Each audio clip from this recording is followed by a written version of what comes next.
When a flood enters an ant colony, the emergency does not begin at the waterline. It begins underground, in the tunnels, where thousands of ants suddenly have nowhere left to stand. The workers climb upward with their brood, the queen follows, and then the last patch of dry ground disappears. At that moment, the colony does something that looks impossible. It does not find a piece of wood or build a boat. It links its own bodies together and becomes a floating surface. But this is not an unsinkable ship in the human sense. It is a temporary living structure, and whether it works depends on details that are invisible from a distance.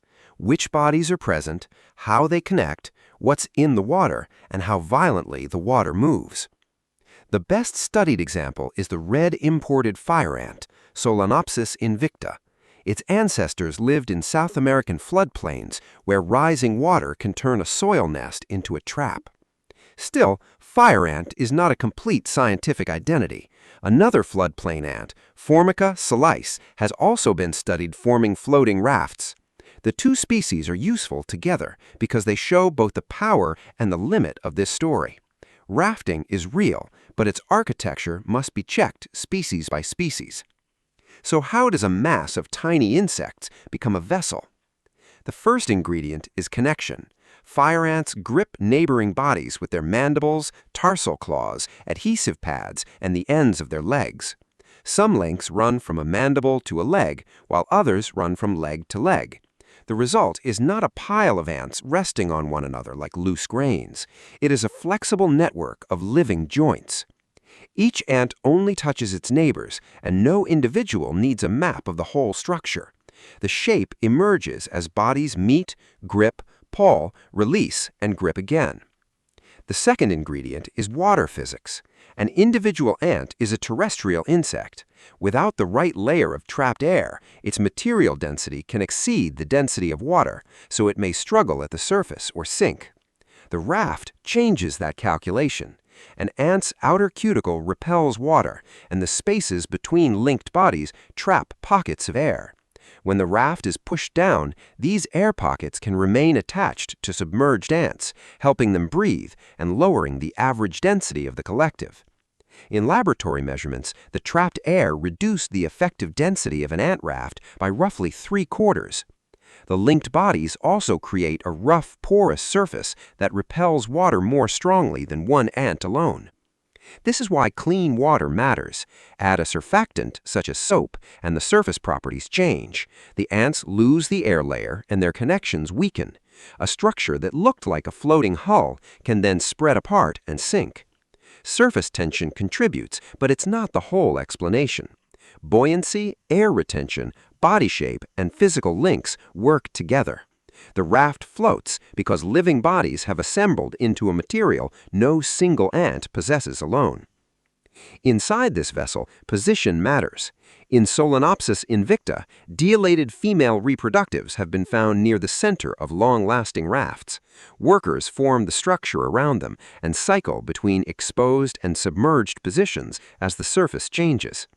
The brood adds another layer of physics.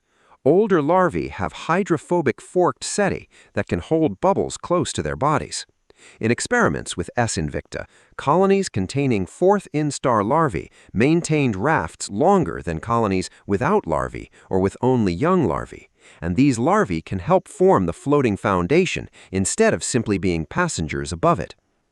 That detail is easy to misread as a story of sacrifice, but the biology is less sentimental and more interesting. The brood has physical properties that make it useful in the raft, while the workers also have their own survival limits. A separate study found that large workers and matriarchs did well as solitary swimmers or as rafters, while small workers remained vulnerable. Their mortality declined when they rafted with larger workers or matriarchs.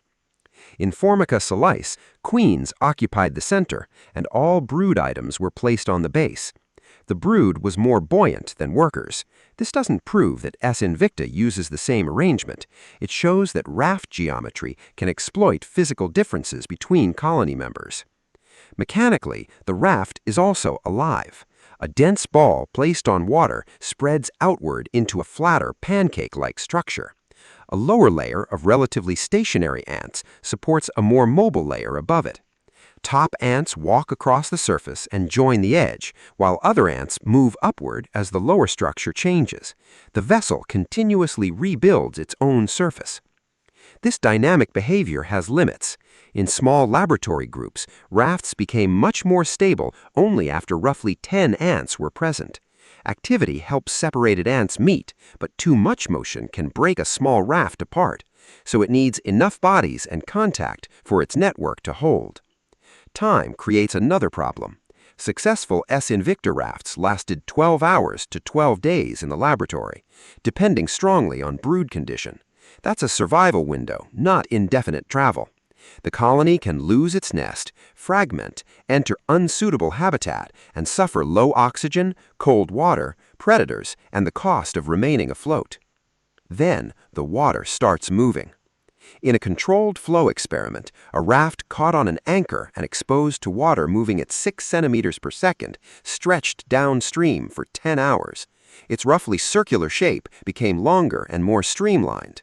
A numerical model estimated that this shape could reduce drag by up to 48%, but that number is a model result tied to the experiment, not a universal field measurement. The experiment also shows why the raft is not a passive mat. Live ants rearranged themselves while the flow pulled in the opposite direction. When stronger disturbances created waves and turbulence, rafts were often torn from their anchors or broken apart. The same flexibility that lets a raft change shape can become a weakness when the force arrives too quickly. Saltwater creates a different failure boundary.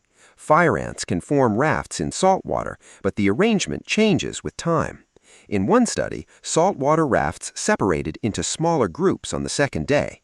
Brood and some workers gradually sank, and eventually dead workers replaced brood as the floating foundation, while much of the brood fell away. So the colony does not become a perfect ship. It becomes a temporary interface between land, water, and living bodies. Its hull is a network of grips. Its flotation system is made from body shape, hydrophobic surfaces, and trapped air. Its cargo can also become part of the structure, and its movement emerges from local forces and local interactions rather than a central plan. That's why the title needs a warning label. The living ship is unsinkable only as a metaphor and only for a while. Its success depends on clean water, enough bodies, the right brood stages, manageable flow, and a chance to reach shelter. During a flood, thousands of ants survive by becoming more than a crowd, without becoming a machine built from a single plan. A colony can turn its own members into a vessel because evolution has filled those members with small physical abilities that fit together. The ship is real, the engineering is our metaphor, and the limits belong to nature.